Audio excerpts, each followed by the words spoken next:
tanggal 11 bulan 11 tahun 2025 kami dan Bang Firdaus Oyobo ya, kita gantian ya. Apa? Abang dulu. Enggak, sebentar. Jadi Bang Firdaus ini untuk kali ini sebagai klien, saya kali ini sebagai kuasa hukum. Tapi tidak menutup kemungkinan di masa-masa yang akan datang berbalik. Gantian. Namanya hidup kadang di atas, kadang di bawah. Di atas, di bawah.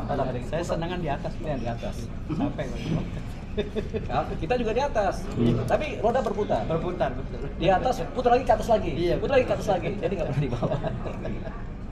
Oke ya, jadi pada hari ini kita akan menyampaikan satu keadaan di mana tadi beberapa jam yang lalu kami sebagai tim kuasa hukum dari Firdaus Oyobo mengajukan Oyobo. Oyobo. Oyobo. Iya, Oyobo. Ini apa kita salah nih namanya ya kan? Bang Firdaus Oyobo, kita mengajukan permohonan pengujian material. Uji material ke Mahkamah Konstitusi. Apa isinya? Yaitu kita permohonan pengujian material untuk Undang-Undang Advokat tahun 2003. Undang-Undang Nomor 18 tahun 2003 kita ajukan ke MK. Sudah kita daftarkan di kepaniteraan Mahkamah Konstitusi dan sudah diterima dengan segala kelengkapannya. Jadi ini terkait apa? Terkait statusnya Bapak ya? Iya. Bapak Firdaus. Oh ya. Lebih sopan ada. Adek ya. Statusnya Bang Firdaus Oyobo ini yang memang berita acara sumpahnya dibukukan oleh Pengadilan Tinggi Banten ya. Iya, Ya, jadi begini, memang beliau ini kan adalah pengacara juga, statusnya advokat. Kemudian yang berlaku sebenarnya adalah Undang-Undang Advokat, yaitu Undang-Undang Nomor 18 tahun 2003. Tapi seharusnya ketika ada pembekuan atau ada keputusan yang secara hukum adalah memberikan hukuman, ini kan pembekuan kan termasuk hukuman juga kan. Jadi itu seharusnya beliau ini diproses menggunakan undang-undang advokat, di mana sebelum ada proses pemberian hukuman ada yang namanya sidang kode etik dari Dewan Kehormatan Lembaga Advokat yang dimana beliau bernaung. Tapi ini tidak ada sidang kode etik ini sampai beliau kemudian mengundurkan diri dari lembaga tersebut. Jadi ini ada suatu kecacatan hukum formil di mana tidak dilaksanakannya sidang kode etik buat advokat. Jadi sebenarnya advokat yang melakukan kesalahan-kesalahan yang dalam kaitannya melaksanakan tugas itu kemudian ada sidang kode etiknya. Misalnya di pengadilan marah-marah yang berlebihan atau kemudian ada posisi contempt of court misalnya, menghina jaksa, menghina hakim, itu memang harusnya di sidang kode etik. Tapi beliau ini langsung diputus, dihukum sanksi pembekuan berita acara sumpahnya yang kemudian berakibat beliau secara faktual tidak bisa menjalankan profesi advokat khususnya di persidangan begitu. Tapi ini juga hasilnya kemudian tentatif, belum tentu juga beliau nggak bisa bersidang karena yang kita sebut tadi adalah kecacatan aspek formil dari proses pemberian putusan tadi yang memberikan adalah Ketua Pengadilan Tinggi Banten ya. Iya. Dan inilah atas intervensi Ketua Mahkamah Agung Profesor Sunarto. Itu kita nggak tahu dapat dari mana tuh cerita, tapi Bang Firdaus bilangnya begitu Atas ya. intervensi Profesor Sunarto. Jadi terhadap hal tersebut akhirnya kita melakukan uji material terhadap Undang-Undang Advokat Nomor 18 tahun 2003, di mana seharusnya Undang-Undang Advokat ini memang secara saklik itu menempatkan posisi advokat dalam posisi yang terkunci oleh Undang-Undang Advokat. Tapi kemudian ada penyimpangan yang sekarang terjadi di mana ini dilakukan tidak prosedural. Jadi kita ujilah Undang-Undang Advokat itu, yaitu uji material pasal 7 ayat 3 dan pasal 8 ayat 2 Undang-Undang Nomor 18 tahun 2003 tentang advokat terhadap pasal 1 juga ayat 3, pasal 27 ayat 2 dan pasal 28D ayat 1 Undang-Undang Dasar Negara Republik Indonesia tahun 1945. Jadi kalau uji material itu kita uji undang-undang ini dengan Undang-Undang Dasar 45. Itu uji material kan. Pasal-pasal ini apakah kemudian dianggap menghasilkan bertentangan dengan Undang-Undang 45 apa tidak? Itu uji material terhadap undang-undang ya. Nah, selain itu kita menguji apakah keterkaitan pasal-pasal ini, penyimpangan terhadap pasal-pasal ini kemudian berdampak bertentangan juga dengan Undang-Undang Dasar 45 apa tidak. Nah, dari kaitan dengan kecacatan dalam proses pengambilan keputusan Ketua Pengadilan Tinggi Banten terhadap pembekuan status Bang Firdaus ini sebagai advokat melalui pembukaan berita acara sumpahnya, ini kita dapati adalah kecacatan atau penyimpangan terhadap undang-undang advokat yang ini harus kita bereskan atau kita rapikan. Jadi pada hari ini tadi beberapa jam yang lalu sudah didaftarkan uji materi tadi dan sudah diterima oleh pihak Mahkamah Konstitusi, Kepalitaran Mahkamah Konstitusi, dan ini akan berlanjut sampai pada titik proses dimulainya sidang uji material di Mahkamah Konstitusi, di mana dengan pemohonnya adalah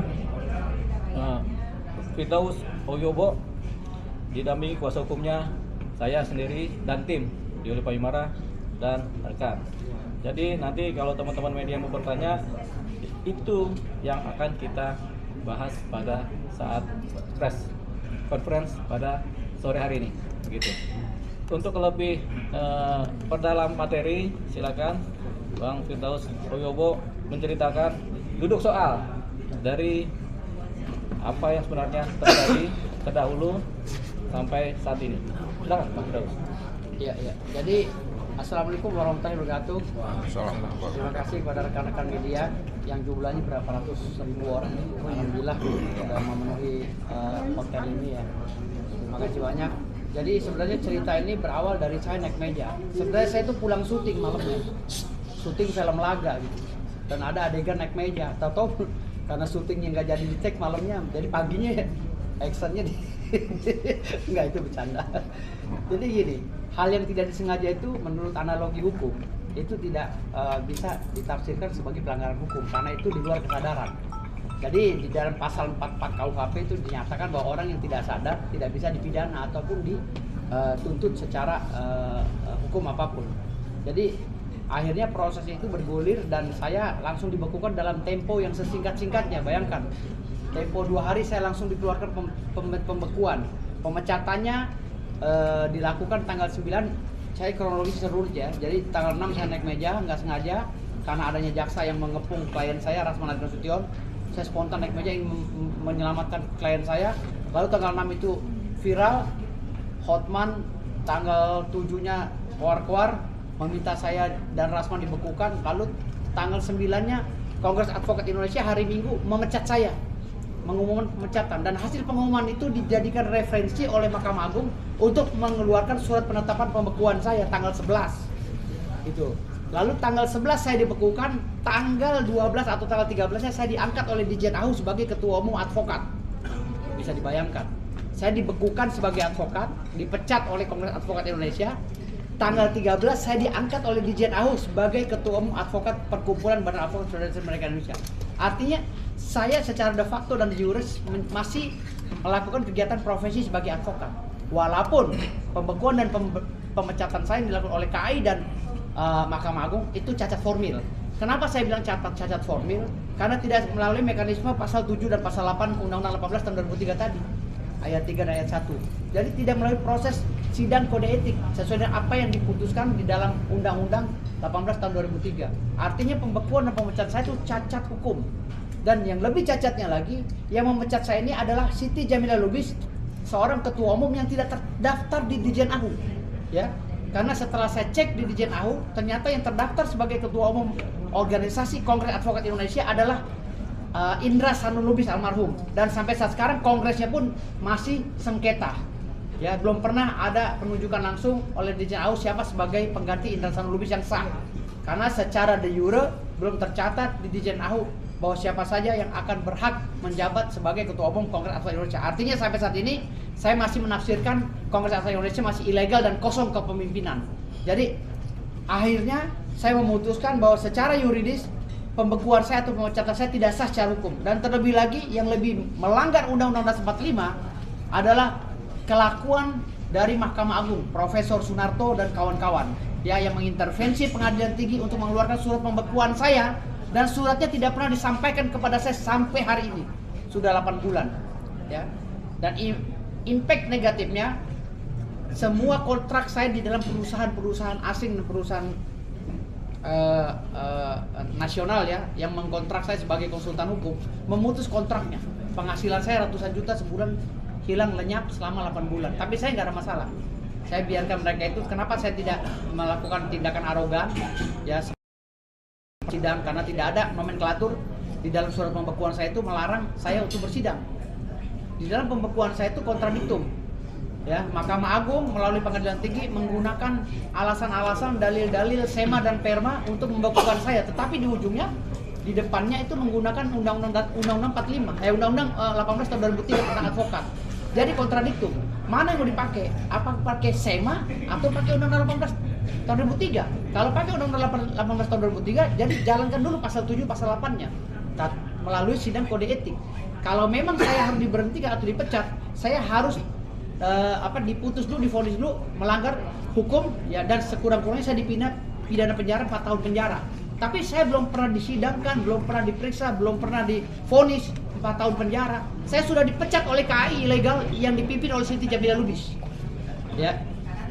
Gitu. Jadi artinya sampai sekarang saya masih banyak yang menyarankan saya untuk bersidang lagi di dalam pengadilan, tapi saya orangnya taat hukum, saya nggak mau seperti itu. Saya nggak mau ikut-ikutan bodoh seperti mereka.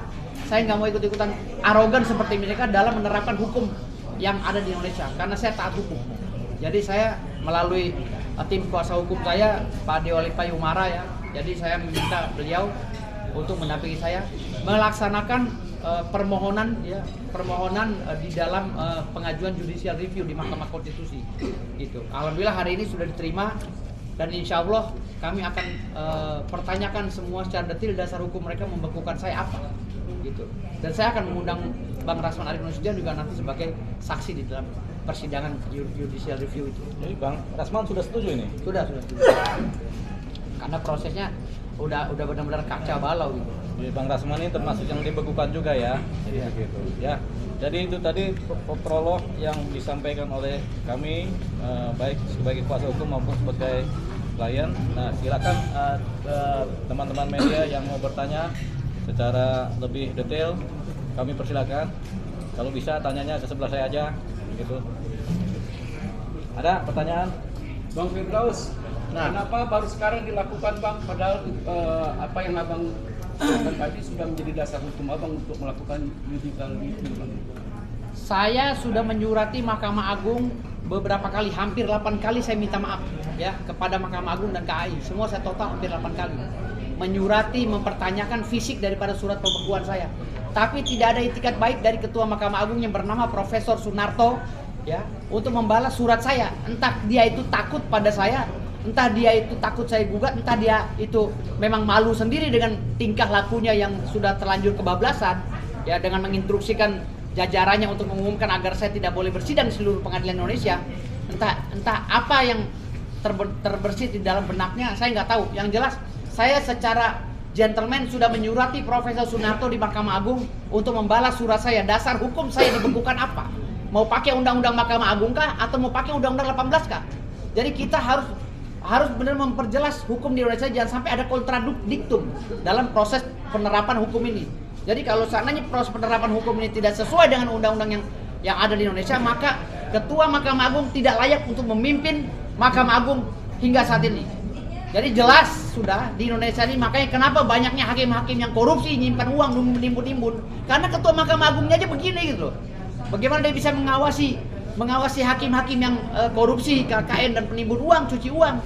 Sementara Ketua Mahkamah Agungnya aja urusan remeh-temeh ini dia harus mengintervensi seluruh pengadilan di seluruh Indonesia untuk tidak menerima saya bersidang. Sementara dasar hukumnya tidak benar, cacat formil. Gitu. Jadi ini yang perlu dibahas bersama-sama untuk menyelamatkan marwah hukum di Indonesia. Jangan sampai ada pejabat yang agak sedikit kurang mengerti tentang hukum tata negara sehingga hancur pura-pura tatanan hukum di Indonesia. Jadi kita ini harus perlu luruskan, mudah-mudahan didengarkan oleh Pak Prabowo sebagai macannya Indonesia, macan Asia ya, benar-benar macan. Jangan sampai Pak Prabowo main sama kambing sehingga Pak Prabowo ikut-ikutan jadi kambing. Gitu. Ya, ini saya analogikan ini kambing ini. Ya, ini salah satu kambing yang ada di kabinet Pak Prabowo harus dipecat, harus diganti. Langkah apa lagi ya setelah menyurati tidak ada tanggapan, apa yang dilakukan lagi? Setelah saya diangkat menjadi ketua organisasi pembasmi Perkumpulan Badan Advokat Solidaritas Mereka Indonesia, saya mendatangi Pengadilan Tinggi Banten. Saya bilang, kalau saya sudah dipecat, mana surat pemecatannya? Kalau saya sudah dipecat, saya mau daftar lagi ulang untuk mengajukan berita acara sumpah yang baru. Kata mereka, Pak Firdaus ini masih jadi advokat, kata Humas Pengadilan Tinggi Banten. Jadi kami bingung kalau untuk menyumpah ulang Pak Firdaus. Kami terpenjara dengan putusan lisan yang ada di Mahkamah Agung melalui Humas Mahkamah Agung. Jadi kami terpenjara, bingung. Kata Pengadilan Tinggi Banten, loh, kenapa Bapak terpenjara? Bapak kan orang hukum. Kalau memang tidak ada putusannya yang menyatakan bahwa saya tidak boleh bersidang, kenapa Bapak ikuti hal yang sesat seperti itu? Bapak kan orang hukum. Kami takut sama pimpinannya, Pak. Kami takut pada pimpinan kami. Jadi mereka lebih takut pada pimpinannya yang salah daripada takut sama undang-undang. Ini kacau negara ini. Sekarutnya masalah Bang Firdaus ini, apakah sudah melakukan lagi sidang atau jadi pengacara lagi setelah itu, karena yakin bahwa ini tidak sudah banyak orang yang mengarahkan saya untuk bersidang aja karena nggak ada nomenklatur atau putusan yang menyatakan bahwa tidak boleh bersidang di dalam penetapan itu. Jadi sidang aja Bang. Tapi kan saya orang taat hukum. Saya orang taat hukum, saya nggak mau memalukan ya, karena saya selama ini nggak pernah berbuat gaduh di persidangan. Baru kali itu aja karena nggak sengaja, dan itu pun akibat daripada tindakan jaksa yang mengepung klien saya yang melebihi kewenangan daripada Pamdal. Kan di dalam pengadilan itu ada Pamdal. Pamdal yang berwenang untuk mengamankan itu. Kenapa jaksa ikut masuk ke dalam tanpa seizin kami?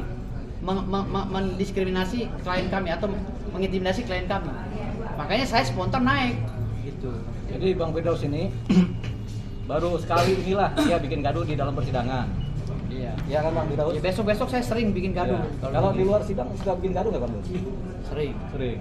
Kalau dalam sidang saya enggak. Oh, dalam sidang baru sekali ya. Dan itu juga langsung di. Ya rencana besok sering bikin gaduh. Oh, jangan dong Bang. Nanti Rencananya. bikin lagi kan. Iya. Gitu. Lanjut. Bang, kerugian selama dibekukan apa aja? Nah, itu kerugian tuh. Saya setiap bulannya pendapatan saya dari perusahaan-perusahaan itu 320 juta. 320 juta per bulan, setiap bulan saya. Tapi sekarang udah stop semua selama 8 bulan. Jadi 320 juta dikali 8 bulan. Dikalikan aja. Itu di luar penghasilan saya dari job-job yang di job-job yang saya dapati dari pengacara-pengacara yang klien-klien yang baru, urusan tanah dan lain-lain.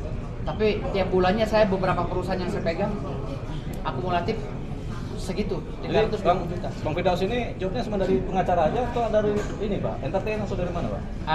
Kadang-kadang saya jual kopi juga, kafe, apa segala gitu. Bang, akan ada tuntutan yang tinggi nggak kepada pihak yang Enggak. Saya nggak mau. Jadi gini, biarkan saja semuanya bergulir ya. Biarkan saja bergulir. Ini anggapnya pendewasaan kita ya. Seperti Kongres Advokat Indonesia Siti Jamilah Lubis. Biarkan aja dia ini memperbaiki kinerjanya, mendaftarkan dirinya ke Ditjen AHU sebagai ketua umum. Agar kasihan di advokat-advokatnya nanti jadi ilegal basnya kalau ketua umum tidak terdaftar. Jadi itu saran saya. Saya tidak akan menuntut Siti Jamilah Lubis, biarkan saja. Tapi dia harus dewasa sebagai orang tua. Daftarkan dirinya ke Ditjen AHU. Gitu loh. Sebagai pengurus yang sah. Kalau itu tidak terdaftar, AHU-nya tidak ada nomornya atas nama Siti Jamilah Lubis, itu gagal. Itu cacat hukum dan itu ilegal. Gitu loh. Dan saya juga tidak mau menggugat Pak Sunarto. Ini membuat pendewasaan buat Pak Sunarto sebagai ketua Mahkamah Agung. Ingat, dia duduk di Mahkamah Agung, mahkamah yang paling suci di bangsa ini untuk menegakkan keadilan. Kalau orangnya tidak suci, maka mahkamahnya akan tidak suci. Gitu loh. Makanya saya bilang tadi ini Pak Sunarto ini harus benar-benar bertobat. Dia kan udah tua ya. Profesor lagi, memalukan alma mater kalau dia tidak tobat. Tobatlah Pak Sunarto ya. Tobat Anda, jangan berbuat seperti anak bocah ya. Semena-mena memutus keputusan tanpa proses persidangan. Tobatlah saudara Profesor Sunarto ya. Saya berani bicara begini karena saya sudah doktor sekarang, bentar lagi saya profesor. Jadi saya menasihati sesama akademisi ya. Itu. Makasih. Ya, pertanyaan lain? Bang Leo, Ya. apa sih langkah konkret yang abang lakukan selain mengajukan MK ini bang? Begini, ini kan semua berada di wilayah hukum ya. Bang Firdaus ini sebagai advokat disahkan secara hukum. Kemudian mendapatkan kartu berita acara sumpah juga secara hukum. Kemudian diputus pembekuan juga pakai perangkat hukum. Sehingga dan kita bisa baca ini namanya cacat hukum kan, walaupun pakai perangkat hukum kan ada yang benar-benar secara hukum, ada yang memang pakai perangkat hukum tapi cacat. Nah, dari posisi ini karena semua berada di wilayah hukum, makanya kita pun akan membersihkan atau membereskan ini atau membuat ini menjadi baik lagi dengan cara ilmu hukum, yaitu melalui koridor-koridor hukum, yaitu melalui gugatan yang kemudian resmi secara hukum juga, melalui permohonan uji material. Ini yang paling pas. Memang ada juga kita bisa melakukan permohonan ke Mahkamah Agung atau kita melakukan langkah-langkah lain yang sifatnya politis, tapi ini kita hindari dulu. Jadi kita hanya memakai pola-pola prosedur hukum yang berlaku, yaitu yang paling masuk pada saat ini adalah mengadakan uji material terhadap undang-undang advokat, terhadap penyimpangan-penyimpangan yang terjadi yang kelihatannya dibiarkan juga oleh organisasi advokat, yaitu satu. Nah, jadi kita melakukan langkah yang sesuai dengan aturan-aturan hukum, tidak lain dari itu. Satu sisi itu secara hukum. Tapi kemudian kita juga sempat menimbang-nimbang mengadakan langkah-langkah politik untuk mengadakan perbaikan terhadap undang-undang advokat. Kenapa? Beberapa kelemahan dari undang-undang advokat ini sudah kelihatan dan kasat mata, yaitu seperti adanya terlalu banyak wadah-wadah organisasi advokat sehingga menjadi ramai riuh rendah, dan kemudian kita tidak tahu lagi kode etik mana yang bisa kita pakai dari wilayah-wilayah organisasi advokat ini yang ada kan. Karena kalau kita misalnya kita tergabung dalam ini, kita advokat ya, tergabung dalam satu organisasi, ketika kita bikin salah, dia mau sidang kode etik, kita keluar, kita pindah ke organisasi lain yang bisa menerima kita. Kita ada bikin salah di sini, kita keluar lagi ke organisasi lain, sehingga nggak akan selesai-selesai. Jadi timbul yang namanya kelemahan di wilayah-wilayah kode etik advokat. Jadi untuk melakukan sidang kode etik advokat ini susah sekali. Jadi satu kelemahan dari undang-undang ini dan satu kelemahan dari keputusan-keputusan Mahkamah Agung yang mengakomodir banyaknya wadah organisasi advokat adalah karena akhirnya advokat ini menjadi tidak tertata dengan baik, sehingga kredibilitas dan integritas advokat ini menjadi lemah.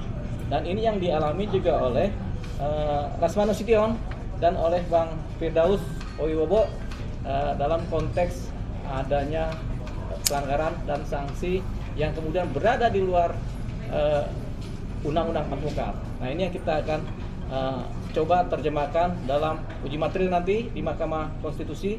Dan yang kedua, kita akan mencoba supaya ada satu dewan kode etik.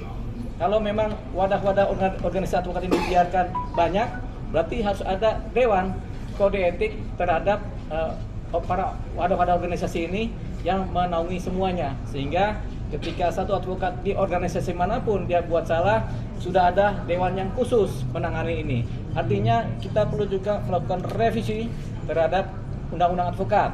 Tapi kita bisa ajukan ini lewat uji material, bisa juga kita mengajukan ini lewat rapat dengar pendapat dengan wilayah legislatif sebagai salah satu pihak yang ikut serta membuat undang-undang bersama presiden, begitu. Jadi bisa kita ajukan ke legislatif, bisa juga kita ajukan kepada presiden untuk upayakanlah perbaikan undang-undang advokat, karena ini undang-undang advokat sudah tidak bisa menaungi pola-pola kerja advokat secara pada umumnya, gitu. Bang, pada titik persoalan bahwa permasalahan naik meja itu adalah satu kode etik ya yang dilanggar dan dia membukukan tugas untuk melakukan sebagai pengacara ya. Itu apa saja sih sebenarnya yang kita lihat?